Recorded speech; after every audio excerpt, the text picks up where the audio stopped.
लघुचाप प्रभाव में अस्तरंग समुद्र अशांत होइछि। कूल आड़क माड़ी आसुछि उच्च ज्वार प्रभावित हेले मत्स्यजीवी। उत्तर ओडिशा निकट बंगोपसागर रे सृष्टि होइछि लघुचाप। यार प्रभाव में उपकूल ओडिशा समेत मध्य ओडिशार विभिन्न स्थान में प्रबल वर्षा सहित 40 ରୁ 50 किलोमीटर बेगरे पवन बहिबा नहीं पूर्वानुमान करिछि भारतीय पाणीपाग विभाग केन्द्र।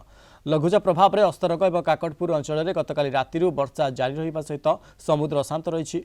लघुचाप प्रभाव में कौन रही अस्तरंग और काकटपुर अंचल पाणीपाग स्थिति एने अस्तरंग समुद्र कूल अधिक सूचना देउछंती आम काकटपुर रिपोर्टर लोकनाथ स्वाई। उत्तर ओडिशा रे रहितिबा बंगोपसागर रे सृष्टि होइछि लघुचाप, जहा फल उपकूल ओडिशा एवं मध्यम ओडिशा रे प्रबल मात्रा रे वर्षा हेबा सहित समुद्र अशांत रहिबो, जहाको पूर्वानुमान करिछि आईएमडी।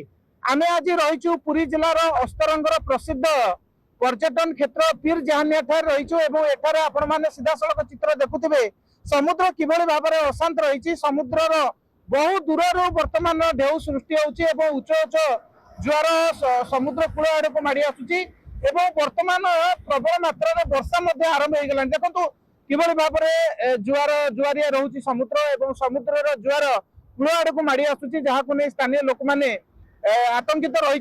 विशेष भाव में जो मत्स्यजीवी मानक समुद्र मध्य को जावाक बारण कर बर्तमान यार प्रभाव में स्थानीय लोक मैंने केते भयभीत अच्छा। विशेष भाव में चाष कार्य यार कौन प्रभाव पड़ो आम पाखे जड़े स्थानीय अधिवासी रही सहित सीधा सड़क कथा भाई कौन कहे बर्तमान लघुचाप पुणी गोटे आसी जाइए समुद्र अशांत रही बर्तमान चाष कौन प्रभाव रही भयभीत अच्छा। निश्चित आम जो शुणुल दीर्घ 18 तारिख पर्यटन जो लघुचाप अच्छी बर्तमान से जना पड़गला कारण समुद्र ढेउ गुड़ा जो अशांति होगी देखो बहुत दूर दूर बड़ बड़ लहरी सब फोपाड़ी ए जना पड़ू आगामी दिन में पानी भी उठार संभावना अच्छी, बहुत मात्रा पवन बहबार संभावना अच्छी। मत्स्यजीवी मैंने समुद्र को टोटाल भी जाऊना एत भयंकर देखा समुद्र से आमको निश्चिंत रूप से संकेत मिलूँ आग को बहुत जोर वर्षा भी हम चाष देखो पूरा बिलर पूरा पूरा पानी भरिकी रही।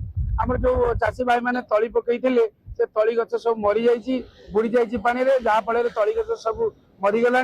प्रथम लघुचाप सृष्टि हो सारी अनेक गुड़े वर्षा अंचल रही, जहाद्वारा कि बर्तमान अस्तरंग काकटपुर अंचल में चाष कार्य एक प्रकार पछई रही। तेणु बर्तमान जो लघुचाप नहीं समुद्र अशांत रहा मत्स्यजीवी मानक समुद्र मध्य को जावाक मना करा फल चाषी मान गोटे आउ एक संकट आनी दउछि। तेणु निश्चिंत भाव में लघुचाप सीधा सड़क चित्र देखु लघुचाप प्रभाव में किभଳି भाव में समुद्र उच्च ज्वार बर्तमान कूल आड़क माड़ी आसुछि। तेणु यार प्रभाव में निश्चिंत भाव में विशेष भाव में धान चाषी माने क्षतिग्रस्त हवा सहित मत्स्यजीवी माने सेमानकर जीविकार निवृत्त रहिबे। अस्तरंगर समुद्र कूल लोकनाथ स्वाई, कलिंग टीवी।